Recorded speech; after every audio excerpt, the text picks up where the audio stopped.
I would try your best to like use that. But in the event that you do want to say like P is less than 0.01, or you want to use an umbrella of 0.05 or things like that, that's fine. Just make sure that you're consistent. Because as I'm going through your assignments, some people are saying in question 1, P is less than 0.05. Okay, cool, that's correct. But then they go down to question 2, and it's like P is less than 0.01. Okay, well it's correct, but why did we change from 0.05 to 0.01? Just try to be consistent across your decimals and your significance statements. It just helps eliminate that extra error that may come along when we're grading your assignments, and it'll help give you some good practice as to like what to be looking for your p-values and in your statements as we go along. And this is me just telling you they're not the same thing. I'm not telling you that they're incorrect per se, but I'm saying if it says P is less than 0.01, if you actually like, there's a function in SPSS for it, but if you actually like click on it, it's like 8 digits long. It's like 0.00000, and there's like a whole other bunch of things. So that's what this value means. But this, it's really just like less than 0.01. So it's just something to keep in mind as we go. For you guys that are just walking in, this is just like the formatting guidelines on how to guide your interpretations for the stuff that we're going to be learning in today's tutorial. So don't worry too much about it yet, but it's just kind of a guideline to help you figure out like what goes where, how are we supposed to write it, introduction to APA formatting, all that kind of fun stuff. So, similar to every other week, I'm going to go through like the theoretical stuff that you learned in class. Yeah, absolutely, go right ahead. So similar to what you guys learned in the first 2 tutorials, we're going to go through theoretical stuff first, and then I'm going to go through exactly what is in like your assignment, what we're looking for, how to like capitalize off of that information. So one thing that I would like to know is that regression specifically does have a lot of components to it. It does have a lot more information that we kind of have to pick out and interpret. So there's going to be lots of different bits and pieces, and it can be a lot.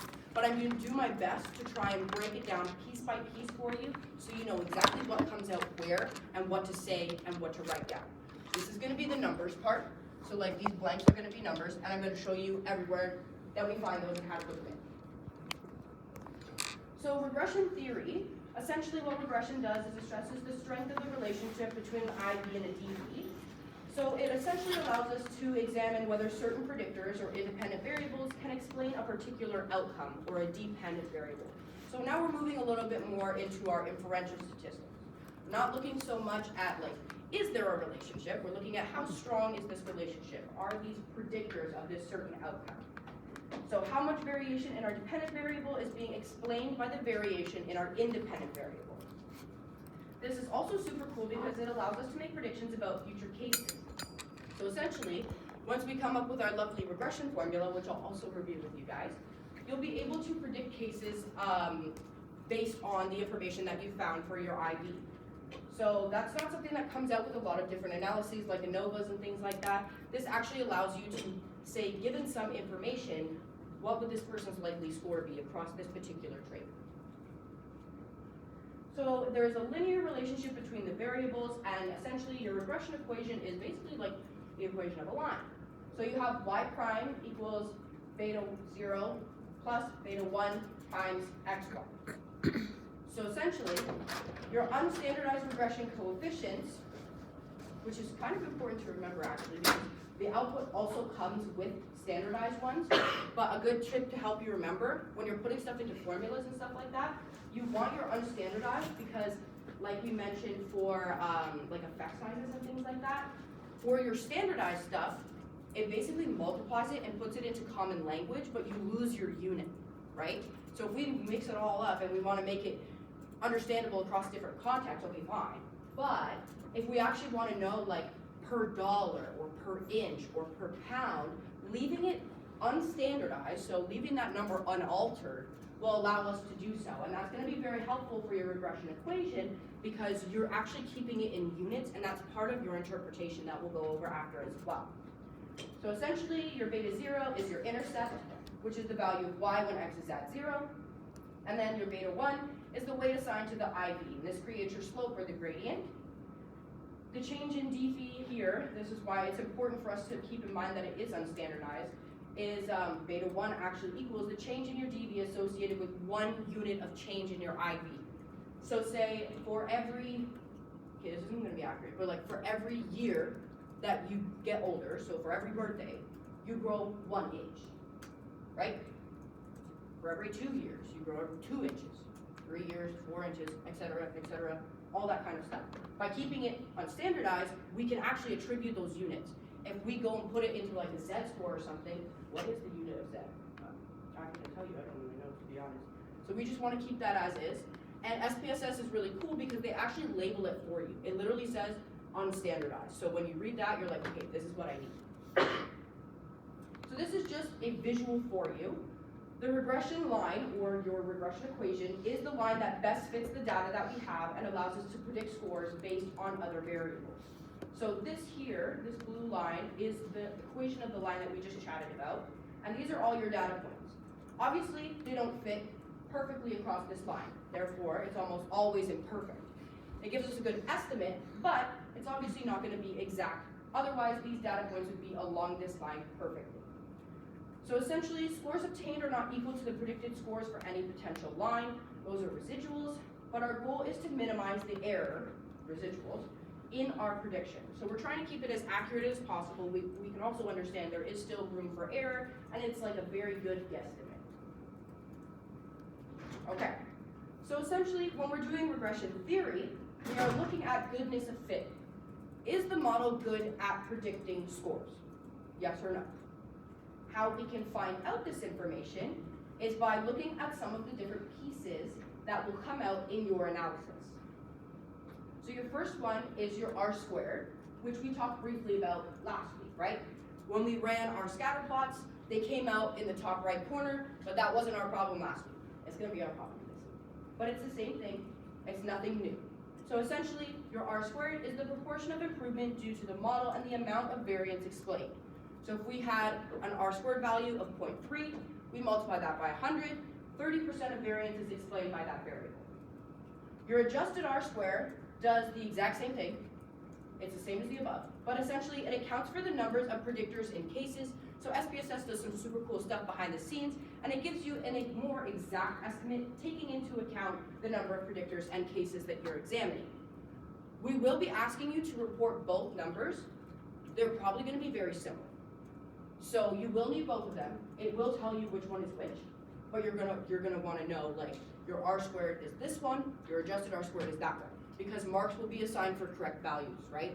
So as long as you have R squared equals this, oh, there we go, R squared equals this, and then you just write adjusted R squared equals that. They're going to be very, very similar. I don't know exactly what decimals they're going to have, so like depending on your rounding, they may be more similar than others, and that's okay. But just keep that in mind as you go through. You will also come out with a regression F statistic, which is typically associated with ANOVAs, which you guys have not really like learned formally yet. But essentially, it's going to put out an ANOVA table in your regression, and it's going to produce an F statistic for you. Your F statistic will tell you whether the model predicts significantly better than the mean. So essentially, you're comparing your model and the predictors that you've utilized, and you're asking yourself, okay, well, I have this method of prediction. Is it better than just using the mean or the arithmetic average for the sample? So which one would be better? How would we know that? We're looking at our p-value. We want less than 0.05. We want that 95% significance. So this here is how you would typically write an F value. You have F. These are called degrees of freedom. They are, I'll show you how to find them. It's literally just two numbers. It's error and your sample. So it's usually like, for me, I've had a lot of like 2s and 220 and something like that. It just goes in here. It just accounts for the ratio of cases. You got a comma, and then you have your significance statement. I've left it blank because I don't know if it's going to be significant or not. So here you would just put your greater than or less than symbol. If you decide to use p less than 0.01 or 0.001, that's fine, because it's technically all still the same as long as it's accurate. So as long as that value is truly smaller than 0.01, you can use that. This is arguably what I would recommend, just because it is your safest option. So like I said over here, 0.05 is 95%, 0.01 is 99%, 0.001 is 99.99%. So you're giving yourself more margin for error which is arguably better when you're dealing with assignments in general, just because there's more that can fit under that if you make a mistake. If you perchance put 0.01, but it's actually like 0.02, then you know you're like, oh, okay, well, it's actually not smaller than that, and you're gonna lose a mark just for putting something wrong, okay? So just keep that in mind as you go through. But this is typically how we write an F value. So you would put it in just like that. Throw it in a set of brackets, put in your degrees of freedom, put in your F value, put in your significance, and close the bracket. You also have your SST, which is your total variability, which you won't have to report on. We'll just review that, as well as your SSR and your SSM. Your SSR is your residual or error variability, and your SSM is your model variability. So essentially, these are just more complex measures that we can use to determine the goodness of fit. And I have a visual here just to show you a little bit about what that looks like. But again, I'm not going to be testing you on that for your assignment or anything like that. It's just to kind of help you understand, like, what are the different ways that we can look at assessing the quality of a model. This one, your SST, uses your difference between the observed data and the mean, so you're measuring up and down. Here, we're looking at the differences between the observed data and the model. So you would have your regression line and your mean, and then you would have your SSM is using the differences between the mean and the value of y and the model. So it's a whole different bunch of things that we can use to attest the quality of our regression model. Okay guys, here we are again with assumptions. Assumptions are important. We're gonna have to do this. Like, it's gonna be common practice. So, as I may have mentioned earlier, as I've gone through and graded your assignments, I haven't finished them yet, obviously, but it's very clear who comes to class and who doesn't come to class. Because some of the people who haven't showed up didn't do any data screening, and bada bing, bada boom, they lost 20 marks like right off the bat, and it was just really unfortunate. So, now that you guys are here, assumptions and data screening is common practice. This is stuff that has to happen every time. It's going to be on every assignment. The weight will differ. It's actually weighted heavier on this assignment. It's going to be out of 30 marks, but we'll go through that too. So make sure that you guys are always checking for this. And before you even go through and try to run anything, these are things that you have to look at, okay? So the first one is our variable type. Your outcome must be continuous. So that has to be an interval ratio measure, right? It can be interval or ratio, either one, it doesn't matter. As long as it's a number, it's all good. And your predictors can be continuous or dichotomous. So you can use your nominal ordinal data, which is often dummy coded as 0 and 1, but you won't have to worry about the coding for that. And you can use a continuous too. There's non-zero variance. Predictors must not have zero variance. There has to be differences, essentially. You can't run regressions with perfect data, because realistically, it's gonna put out like the same thing as the chi-square, right? That perfect one where we're like, oh well, something correlated with itself is perfect because it's exactly the same. We gotta have some variance in the data in order to be able to explain variance. We have linearity, is same thing as last week, is the model relatively linearly distributed, and sample size. Ratio of cases to IV should be 10 per predictor. So if we have one predictor in our model, we want to have at least 10 cases. If we have 2 predictors in our model, we want to have at least 20 cases, etc., etc. That's just to make sure that you have enough data to reliably run the analysis. You can run it without it, but you're going to be limiting your results in the sense that you don't have enough data to make reliable findings. Is everyone okay so far? If I'm going too fast, let me know. If you guys have questions, you're more than welcome to ask. I'm just trying to get through the theory part. Yeah. Sorry, so for like the assignment, you still want to like list these assumptions like, oh, this data set meant this, because of blah, blah, blah. It's good for you to cover them, but a lot of the times what we're looking for in your data screening specifically is errors in data.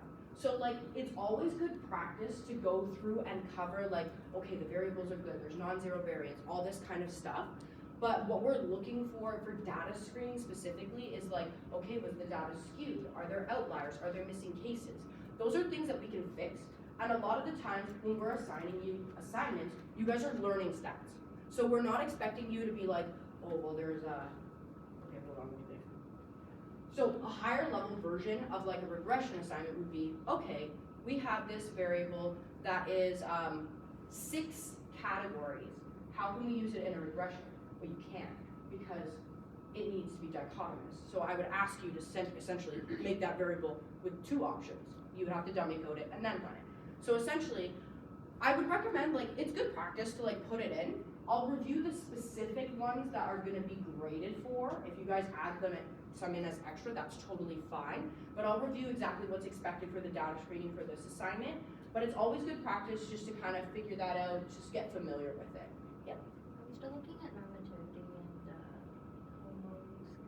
and Yeah. Okay. So that's gonna come up as well. It's gonna look a little bit different for this assignment because I'm gonna ask you to run a different way of testing it because they can't just make it easy.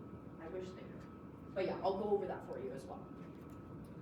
So for screening, there we go. So for the screening portion, we have scatter plots for linearity, which you guys are pretty familiar with now. It's the one with all the dots on it.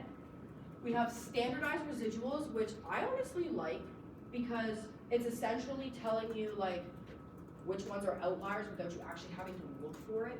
Because the scatter plots that are gonna come out this time are not so cute, they're kind of ugly and they're hard to read, and that's okay. Running them is what matters, but your standardized residuals, they essentially give you a fat table of anything that is an outlier, and they provide you with a number called the standardized residual. And then your job is to look at those numbers and say, which one is bigger than 3? If it's bigger than 3, it's an outlier.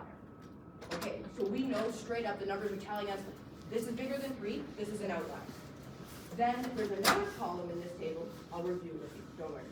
It's called Cook's distance, and it measures the influence of scores on the whole model. So your standardized residuals greater than 3 tells us that there's an outlier in the data set. But as some of you noted on your assignments last week, it didn't look like it was having that much of an effect on the data, so we left it in, and that's okay. Cook's distance is an effective way to measure that for you, so you don't really have to guess. This tells you the influence of scores on the whole model, accounting for how strong of an influence that one particular score has on your model. If the number for Cook's distance is greater than 1, it's a concern. Take it out. So, when you guys are going through your assignment, refer back to this, like literally this slide, when you're looking at that particular table. Are your standardized residuals greater than 3? If yes, okay, it's probably gonna be a problem. I'm gonna look at my Cook's distance. Is it greater than 1? No? Okay, we can leave it in. If it is, okay, maybe we should take it out. And I'll review that with you. I'll show you guys where to find it and everything. Okay, guys. This is the interpretation. Just to be clear, everybody can see the slides after we post them, right? Yeah? There's nobody who can't see them? Okay. These slides are going to be posted, and just because, obviously, of how many items there are in these particular slides, it's honestly super freaking helpful to just like have it open and looking at it to make sure you have each and every one of these items. So this is going to be the structure of your interpretation. So, you guys should be familiar with R squared. R squared tells you the variance accounted for by the model. This is R squared. Right? So, when we have R squared, we multiply it by 100, and we get a percentage value. Right? But, so basically, it's going to tell you X% of the variance is explained by the model. And yes, you gotta do the multiply by 100. Yes. If you want to include the math, it's up to you. Best practice is you do it, but it's totally your call. So you do still have to put in this information though. Like you have to tell us R squared equals this, adjusted R squared equals this, and that's how we're able to validate what it is that you're saying.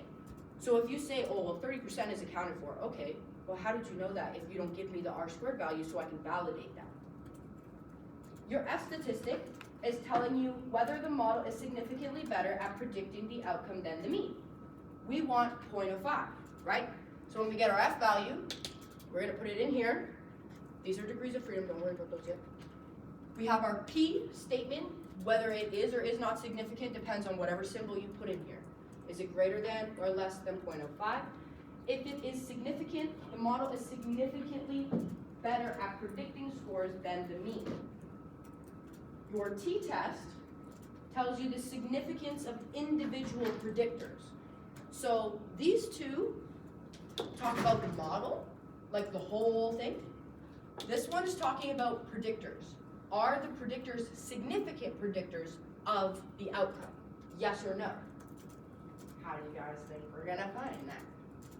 With the p-value. Same thing, right? So we're looking for p less than 0.05. Again, I've left it open because it may or may not be. It really depends on like what it is you're running, what it is it looks like in context of the question. But it's literally a t value. SPSS will show you. It's a t. You literally throw that in here, p value. That's it. It will tell you whether or not the particular predictor is good at doing what it's supposed to. And then we have our standardized beta values and our unstandardized beta values. Our unstandardized are our favorites. Your standardized, you won't have to report them because we want the unstandardized ones. They tell us the same as the above. The unstandardized and standardized, they tell you the same, but the standardized one is without the unit. We want the one with the unit so that we can actually interpret it in words. So basically, it tells you the change in the outcome associated with the unit change in the predictor. So like I said earlier, for every birthday, we grow 1 inch. Or for every birthday, we grow 2 inches, etc., etc. So when we're looking at this, the top two, this is the full model statistics. These ones are predictor specific. So this one tells you the significance of the predictor. This one tells you exactly what's going on with that predictor. How much is it changing based on 1 unit change? And then we have our final regression equation, which is y primed. There's 2 different versions, as you saw earlier. There's the beta 0, beta 1 plus x1. I find that just straight confusing because there's so many b's all in one spot. The beta one versus this one, y equals a plus bx, exactly the same. You're not going to lose any marks for it. I just find it's easier to remember and easier to break it down if each thing has a unique character. Whatever one you want to use, you can.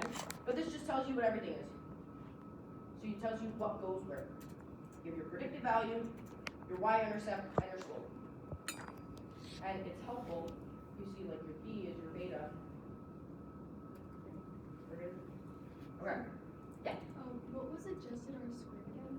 Your adjusted R squared is the percent of variance accounted for by the model.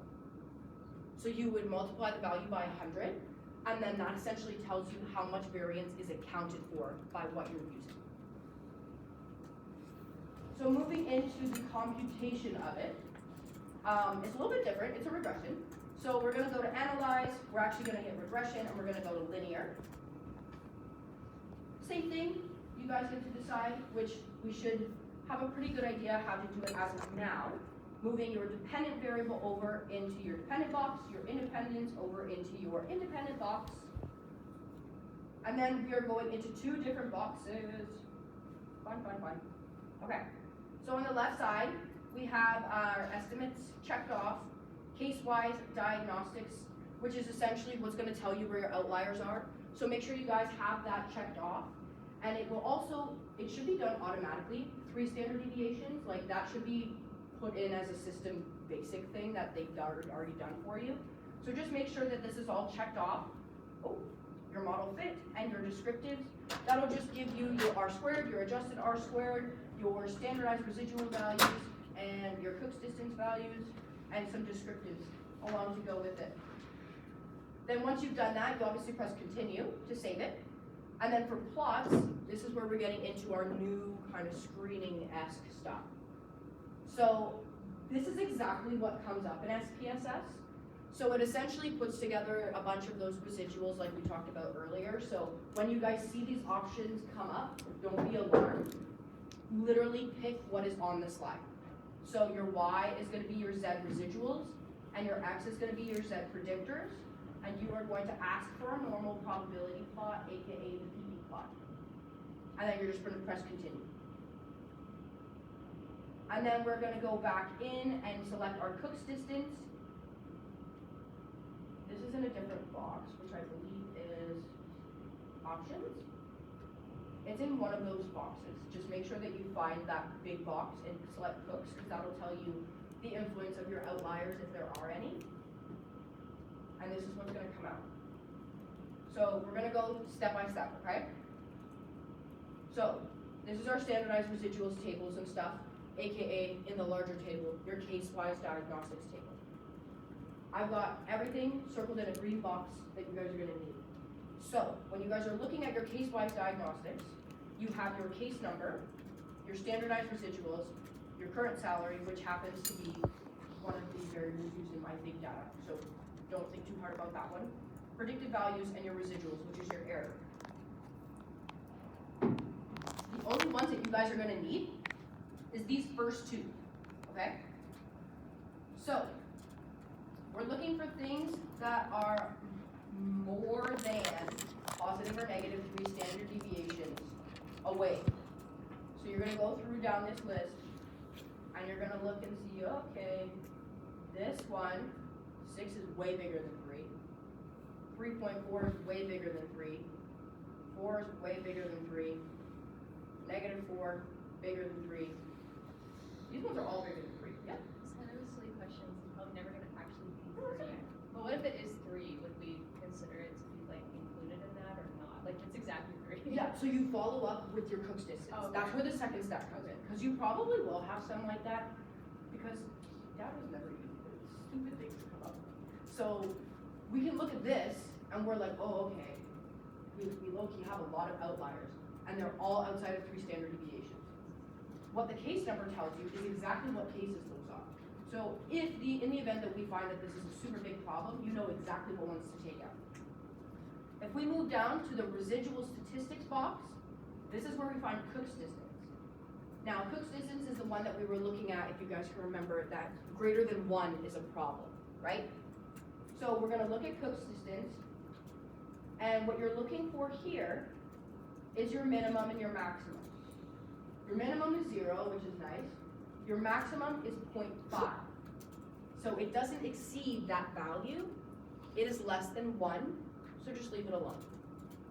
If it's greater than 1, then you would go back up to this table and you would take out each and every one of the cases that has a value greater than 3. If this value down here is not greater than 1, you do not need to take it out.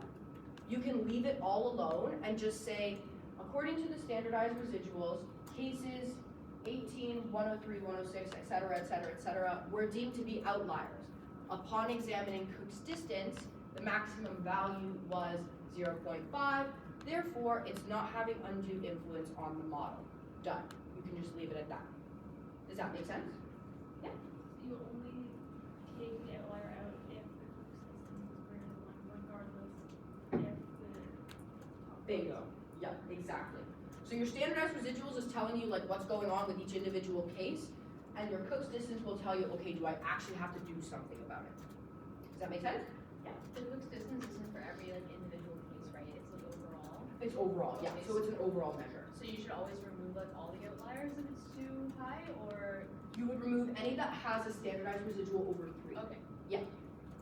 So these ones all do, so in the event that this was like 1.5, I would take out all of these. Just because they all have that value significantly over the absolute value. Does that make sense? Yeah. Okay. So this is the ugly thing that comes out when we ask for the PP plot and stuff. So it's a different looking scatter plot. Obviously, it's a little brutal because everything is all that. And then we have our PP plot for normality. So this is what we're looking at for a relatively linear normal distribution. It's obviously not a straight line, but it's pretty close. It comes out with this line of best fit, so we just want to make sure that it's relatively along that line. And then your scatter plot will show you that like error variance. So by looking at this, we know that there is non-zero variance because they're literally everywhere.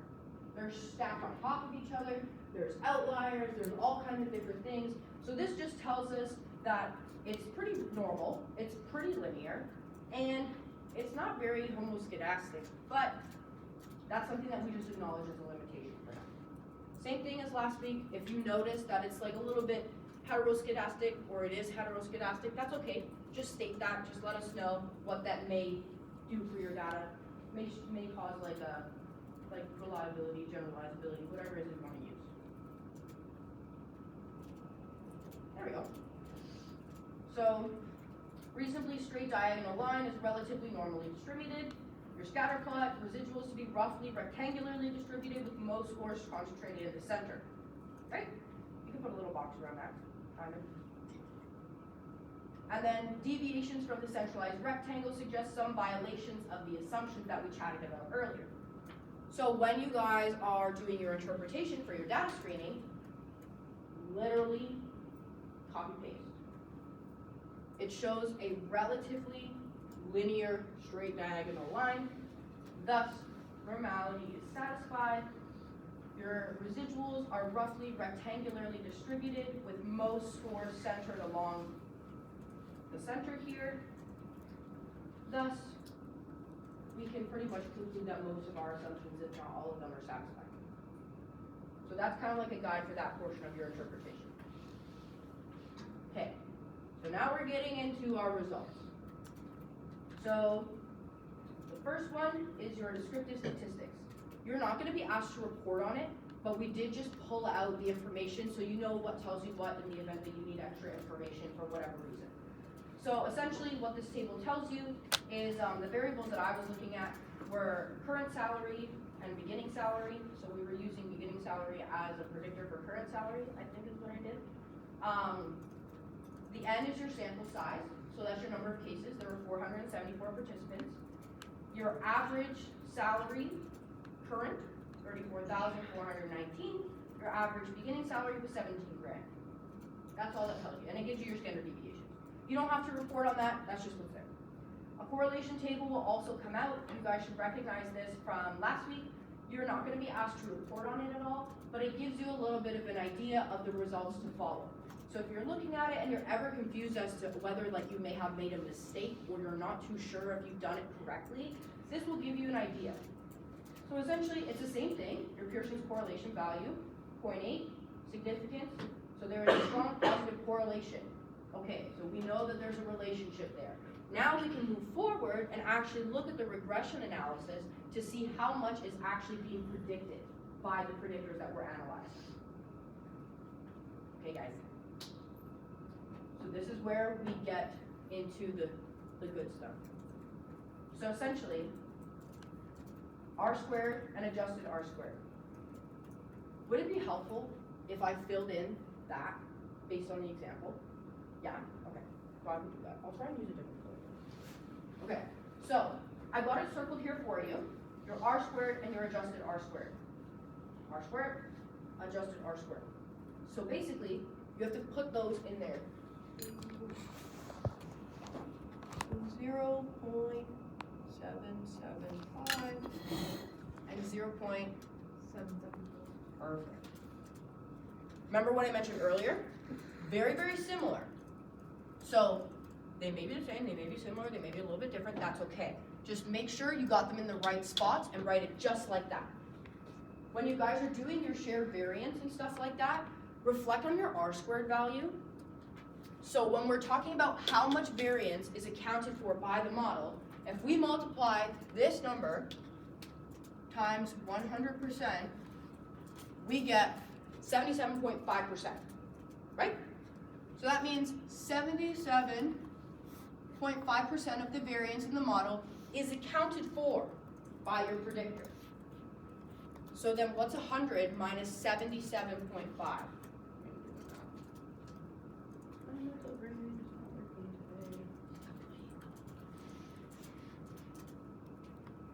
22.5. So this is something that you guys are going to want to know, and I'll recap that when I do the rubric after. 22.5, if that's what accounted for, what's this one? Yep. Exactly. So this is accounted for by the model. Oh, I can't spell. Accounted for, but 22.5% is unaccounted for.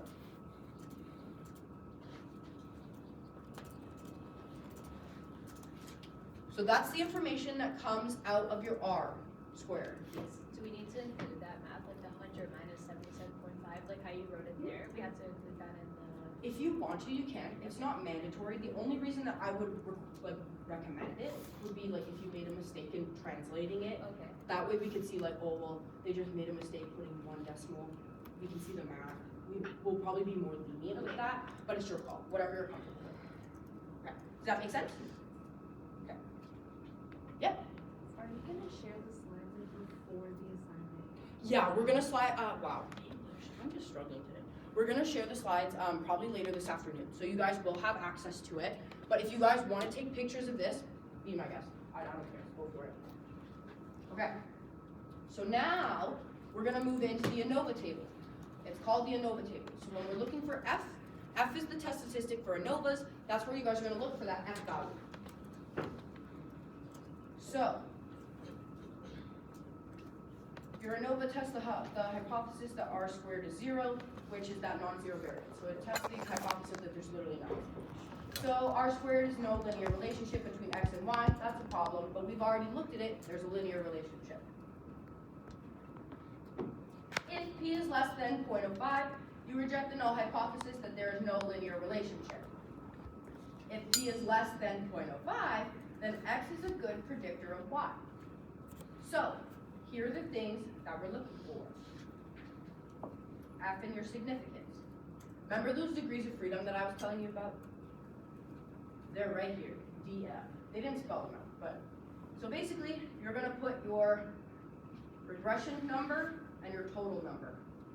So it would be, the regression number is 473. Yeah. So it would be 473. That's how you find degrees of freedom. You just put them in the brackets, just like that. And then you would add your F value and your significance. Am I gonna be able to read that? 16, 22, 118. 16, 22. And it's significant.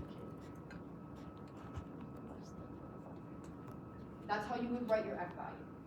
So in the case of my example, it's obviously less than 0.05, therefore it is statistically significant. And this tells us that it's a good model, right? This is telling us that, like, okay, remember how I mentioned before, these are full model stats? It's telling you that the model's a good fit. So when you guys are doing your interpretation, you would say, based on the F statistic, this model is a good fit. Boom. Put that line in there, period, done. Does that make sense? Okay.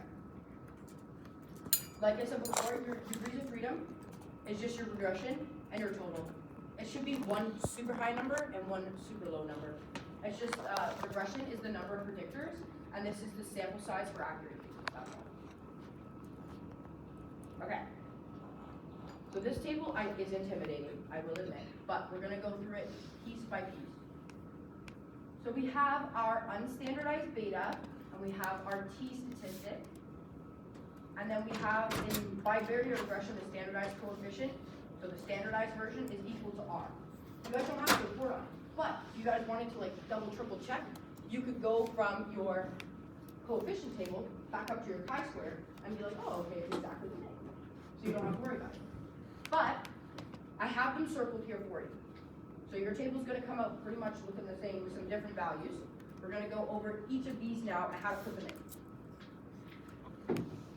So, our unstandardized beta is this number here.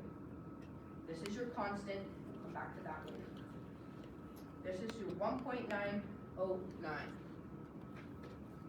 So that's literally, this is just a beta symbol. If you wanna use like an italicized B, I don't care, it's all the same. I literally forgot what I was right now. 1.909.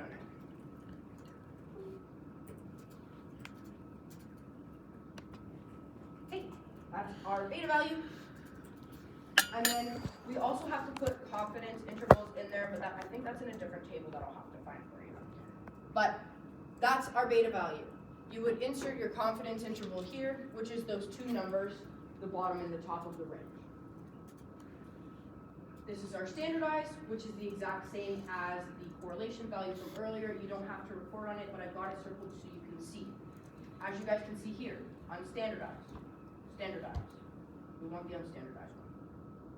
Okay? When we did the sorry, I don't really know what it's called. Yeah, that's okay. Sorry, I guess, is it gonna just spit out like all of these tables when we did the previous thing? We don't have to do all of these manually? No, it'll all come out one to one. Okay, okay. Yeah, I went through and I screenshot like every table. Alright. It all comes out at the Just same making time. sure, okay. Okay, so now we need the t value. You always want to make sure that you're reading the bottom row, just because it tells you your variable. The constant is something completely different that we'll chat about after, but your beginning salary is the variable we're looking at, and we need the t value. 40.276. 40.276.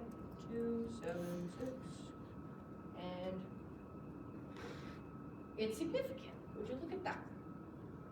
Okay, so do you guys remember what the t tells us? It's okay if you don't. The t tells us whether the predictor is significant or not. How can we tell if it's significant? The p-value. P is less than 0.05. Therefore, it is a significant predictor. So this tells us that, in the context of my example, beginning salary is a significant predictor. Your F tells you model is a good fit. Okay, so if this tells us whether it's significant, our beta, we kept it unstandardized, it's got units. So it's telling us how much it changes per unit change, right? I'm not gonna write this down because it's gonna be a lot to write down, but the example is literally right here. So I'm dealing with money in my example. For every 1 unit, every dollar increase in beginning salary, there is a $1.909 increase in current salary. Does that make sense? So if we were dealing with weight, if it was for every year increase or every birthday, you would grow by 1.9 inches. Does that make sense? Yeah? Okay. So I will just write this here. So this is your unit change. So that you guys can see that. Okay. So now, this is where it comes in to your regression equation. I can tell you right now, they're gonna ask you for the equation on the assignment. Are you gonna have to do the math? No. So I'm gonna show you guys how to fill it out in a way that is complete, that you will get the right marks for it, but you don't have to do the math, like at all. This is part of the reason why I recommend using the A formula, just because it's less B's, it's easier to follow, all that kind of stuff. So, all the values that you need, y equals a plus bx, are all found in your table.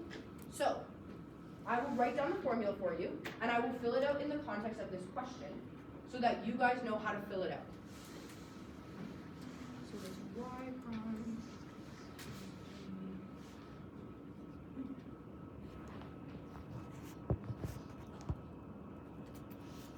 Okay, right?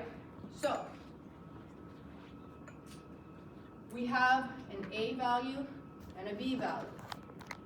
Your B value is your unstandardized beta. Goes where the B goes. Your A value is the constant that I was telling you about earlier. We didn't need it in it then, we need it now, just for the formula. So, your constant is going to be your A value. And then, what's X and Y? Your IB and your DE, right? So when we're filling out the formula, it's going to be okay. So it's going to be current salary, because that is our dependent variable, is equal to our constant, which is 1928 to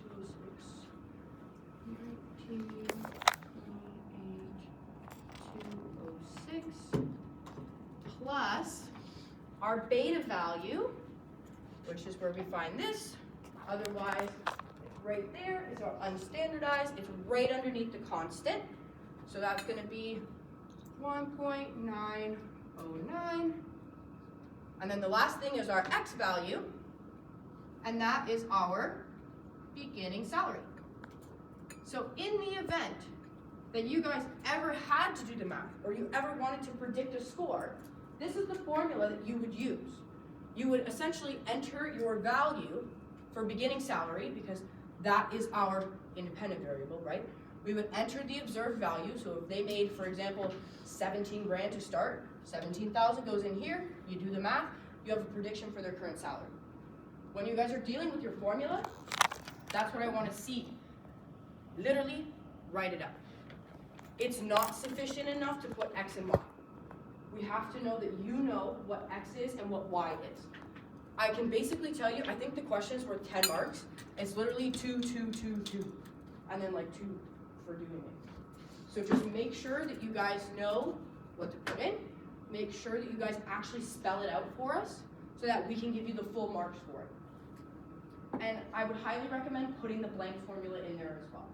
So we want to make sure you got the right formula, and we want to make sure that you're filling in it. So you would basically put literally this for that portion.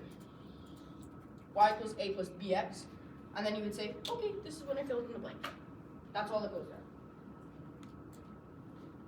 And this is just an example for the math. So if we're putting in the formula, the numbers, do we give an example of putting in that, or do we just put it? I don't think you have to do an example at all, but I'll confirm for you. I'm pretty sure you don't have to. So these are just examples of how you would put it in if you have to, and that's it. So those are the slides. Does anybody have any questions before I do the rubric? Okay. So I'm going to unplug this real quick. All right. Here we go. So data screening this time around is worth 30 marks, and it's split down the middle. 15 for identification, 15 for tackling, okay? So, are there missing cases? That's something you should look for. Literally before you do anything else, outliers and stuff like that, that stuff all comes first. So are there missing cases? We gotta look at histograms. So run those for your variable. Is the variable normally distributed, yes or no? The odds are, if it's not, you're probably gonna have an outlier, right? But how do we find outliers for regression? We have our standardized residuals. As long as you guys check all the boxes that are checked off in the example, that table will come out for you. So, what you have to do before is essentially check for missing values. Are there missing values, yes or no? If there is, you choose how to deal with them, explain yourself. Okay, cool. You check your histogram. If you think it's messed up, okay, we're gonna deal with that. If it's not messed up, you have it there anyway. You can just tell me it's normally distributed and it's fine. If it's messed up, there's likely an outlier, right? So, then we are going to be looking at our standardized residuals. Is it greater than 3 for any of those cases that are deemed to be outliers? If not, you're cool. You can say that there's no strong effect. It's fine. Like, just give an explanation. You can fill in the blanks that are on the slide, whatever works best for you. If you find that there are standardized residuals greater than the absolute value of 3, at that point, you would say, I need to look at my Cook's value.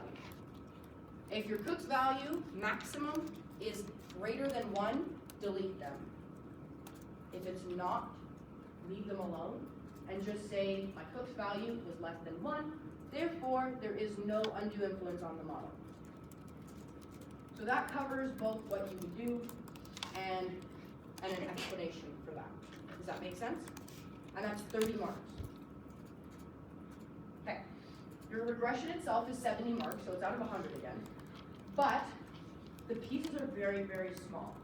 Like, I'm looking at the answer key right now, and it's like 350 words. So, like, you guys got this. I'm confident. Okay, guys. So, your model summary, 20 marks. Your model summary is literally just this. This piece. So, you would say that based on the R-squared value of 0.775, and you can put the adjusted R-squared with it, behind it, whatever. Just make sure when you're doing your math that you use your R-squared. You would say 77.5% of the variance is accounted for by the model, but 22.5% is not. That's 20 marks.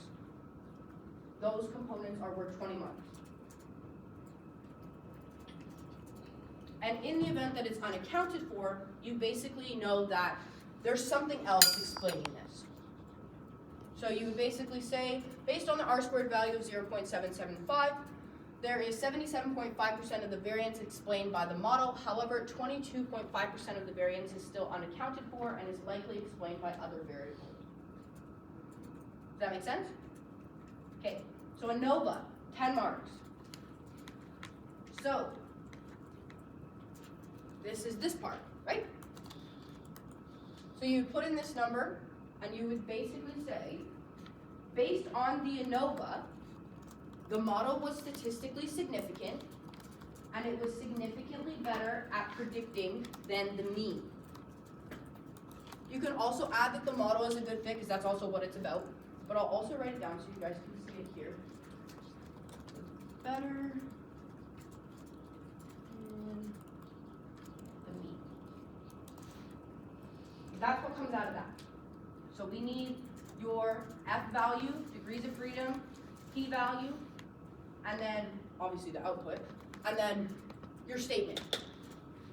The model was statistically significant, therefore it's better at predicting than the mean. Done. That make sense? Cool. Okay, your next part is your coefficients. This includes your T and your B values. So, that's basically 5 marks per statement. So for your T value, this is what we need for numbers. T equals 4.276. Is it significant? Yes or no? If it is significant, you can conclude that your predictor is a good predictor. It's a significant predictor. That's what your T value tells you. So it was a significant predictor. Based on the T value, 40.276, and significance of a less than 0.05, beginning salary is a significant predictor of current salary. Okay? And then for beta, you're talking about unit change. So this is the math. Just enter your confidence interval. I don't have that on the slides. You would just enter your confidence interval here. You don't really have to address it. It just needs to be there. And you would basically say the unstandardized beta for beginning salary shows us that for every $1 increase in beginning salary, current salary increased by $1.91, because it's in money, so like, you could leave it at 3, but cents only go up to 2, so it doesn't really matter. But does that make sense? So you're talking about your unit change. Yeah. Can you say that again? Yeah, absolutely. So for your beta value, it's talking about our unit change per increase in the predictor variable. So when you have it here, it's basically going to tell you for every $1, try to keep it consistent with your units. So you guys, I don't remember what the assignment variable is specifically, but we're talking about money. So here it would be for every $1 increase in beginning salary, which is our independent variable, it would be a $1.91 increase in current salary, which is our DV. Okay? That sound good? And I was right.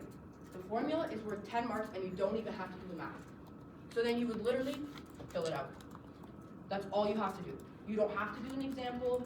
I mean, you can if you want. You won't get any extra marks for it, but like just put the equation, y prime equals a plus bx. If you want to use the beta one, that's fine. It's your call, whatever you feel most comfortable and confident with. In that case, it would be y prime equals, oh gosh, I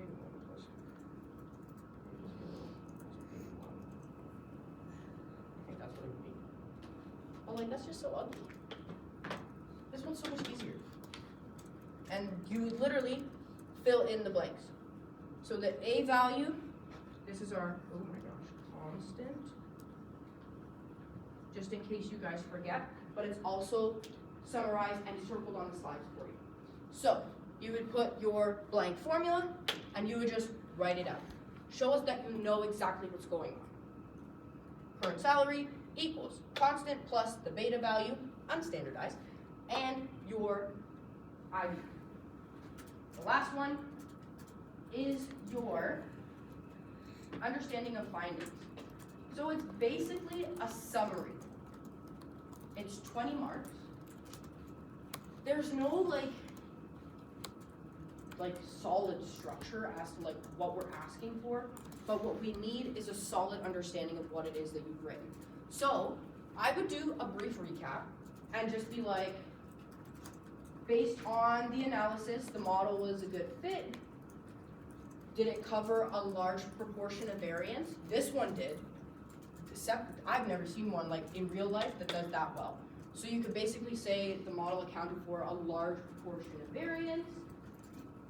It was a strong and significant predictor. Model was significant.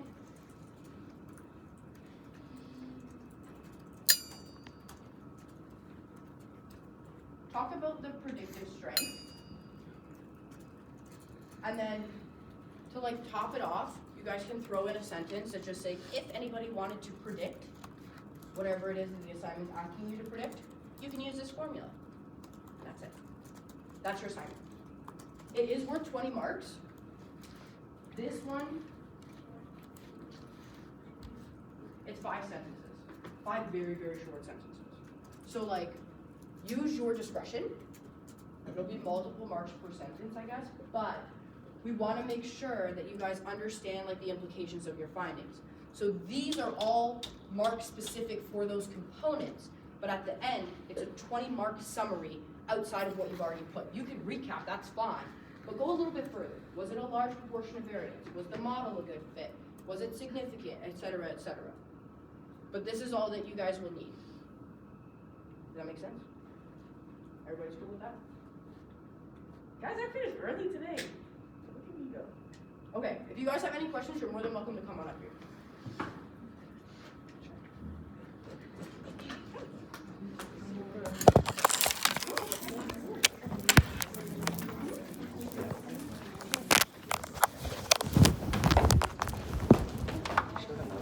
Standardized residuals, yeah. I think I selected, or am I just supposed to use this row? So you have one of the tables. You're missing your standardized residuals. I don't. Can I show you?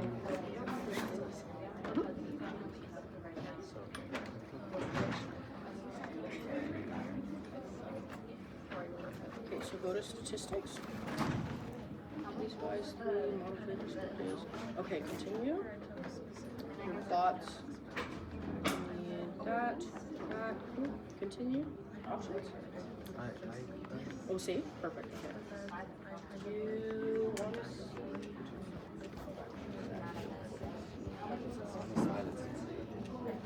Oh, I'm glad it says that. Oh, okay. I'm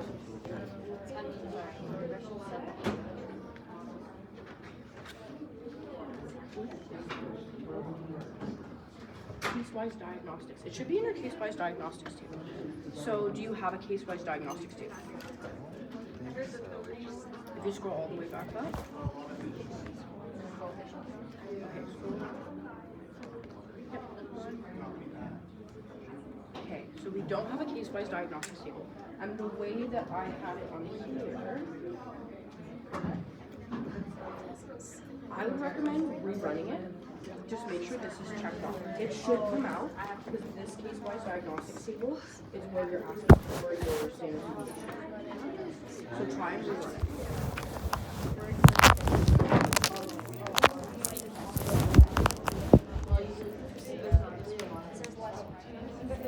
Yeah, sometimes SPSS might forget it.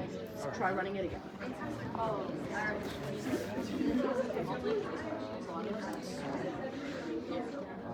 So if you look at the Higgs value, they're like, so the only thing I should definitely remove it and redo everything. Or like, Yeah. But would you want the histograms with the outliers? Do the histograms before. So Yeah. histograms should always come first because they give you a visual like something wrong. Yeah. So do your missing first, do your histograms, then see if that Higgs value is still low or wacky like that, your standardized residuals will tell you exactly what cases to get rid of.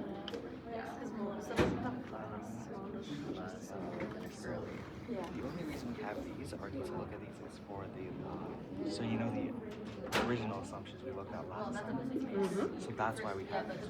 Yeah, so for this assignment, you will see just follow this.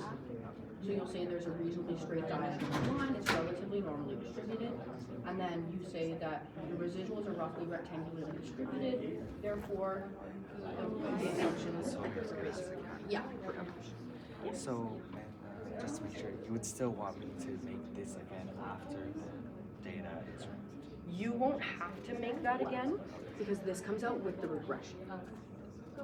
Yeah. So, yeah, so it'll all come out one time, Yeah, as long as you have it once, it's fine, you Oh don't yeah, have to wait, rerun yeah, it. that makes sense. Yeah, yeah. Just like when I wrote the data and rerun it. Yeah, so when you run your completed analysis, just show me those ones. Thank you so much. Yeah, no problem. Yeah, of course. Okay, so first, so this is how I was like working it out with this, but like I'm seeing, so you know how you like this?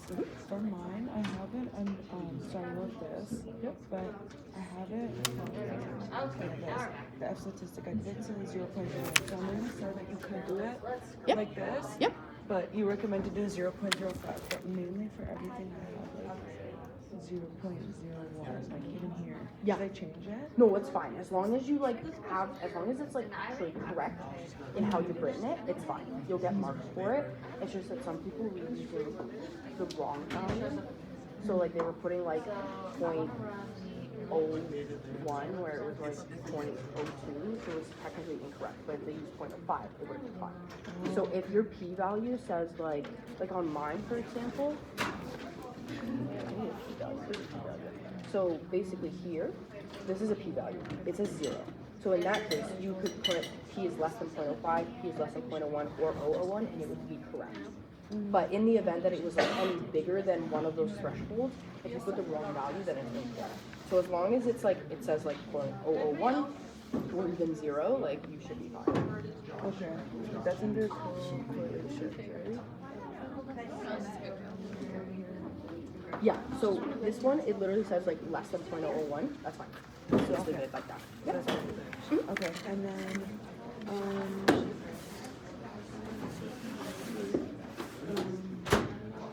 oh yeah, before, on your slides you had, I think I don't remember, but I'm pretty sure it was for, where is it, the model summary? There was like another graphic you had that I didn't have. I don't remember what it was. You're the second person that said that now. Yeah. And I don't know where it went. I'm gonna have to find it. I'll It's on see. one of these. Yeah, it's the standardized residuals table, isn't it? If I see it on This one. Yeah. Yeah. No. Because you have this one. I saw that one in the bottom. This one. Yeah. Yeah, so your standardized residuals are missing. So, Oh yeah, I think it was the Yeah. case-wise. That was it. that is so weird. Yeah, Okay. I was like, wait, I don't know how that. I like panicked because I ran everything. I even did like the history of the scatter plots. Yeah, you've done it right because you're the second one that's I've literally never seen it do that. I'm gonna look into it and see why, and then if I can find out, I'll post an announcement with instructions to like get that table. Because it Okay. basically tells you about the outliers. So your Cook's distance as is will tell you the maximum. So that if it's greater than 1, the outliers are a problem. If it's not greater than 1, it's not a problem. So like, it probably wouldn't be a problem anyway. But in the event, like when you're doing your interpretation, you could say like, when you have this table, you could basically say these are all outliers, but Cook's value says it's not that serious. Okay, makes sense. And okay, my last thing. I wrote this. When you looking for the C and the answer, which specific stats? Oh yeah, because and issue on p-value regression and FRE, which you already said you want like all this. Yep. You want all this. So all But- those numbers, throw them in the top. Your conclusion should be like all words. Yeah. Yeah. So like this is what I wrote for my conclusion. I don't know if that's. Yeah, like it seems pretty comprehensive in what you have. The only thing that I might recommend adding is trying to expand upon it a little bit more. So like if somebody wanted to predict it, like what formula would they use? And like you could insert the formula that you've come up with. That way it shows that you have like a comprehensive understanding of like what it is that what you run, what you've developed. So it's like, okay, yeah, it was a good fit, good proportion of variance, there was a strong predictor, and like in the event that somebody wanted to predict this person's, well in my case it was current salary, you would use this formula and just lay it out, and that would be it. Okay. So then you wouldn't need like all of this extra stuff that I put. Like I put like the correlation, like the standard deviance. I put like the R value. Like, Yeah, those are just like I guess they're like category specific. So like when you guys are getting marked for each of those elements, those are the stats and the words that we need. Your conclusion is it's separate, so it's just gonna be all words and it's like a brief recap of everything. So it looks like you got it the right way. Okay, so this is all okay how I have it. Yeah, so just make sure your conclusion doesn't have like numbers like that because we're trying to get you guys to do like, basically the top half of your assignment is like the statistical interpretation, like the number stuff that academics would want to see. But in the event that you wanted to take it and show it to someone who knows nothing about stats, that's what you would show them at the conclusion. So it's like, yeah, like I did all this stuff, but AKA for you to understand it, it was a good predictor. This is what we can use to predict it in the future, etc., etc. Okay, makes sense. And then I could just like take this and like I could just put it under each one like I did right here. Absolutely, Like yeah. I put like the model or like where's like the R Mhm. and the F. Yeah, so like I put everything that this one I put and then I just put like I highlighted like it's fine if I just add that underneath each one, right? Yeah, as long as you have like all of the numbers and things that you need, like it should be fine regardless of how you put it. We just want to make sure that A, we can see it and the values are correct. Okay, perfect. Thank you so much. Yeah, no problem.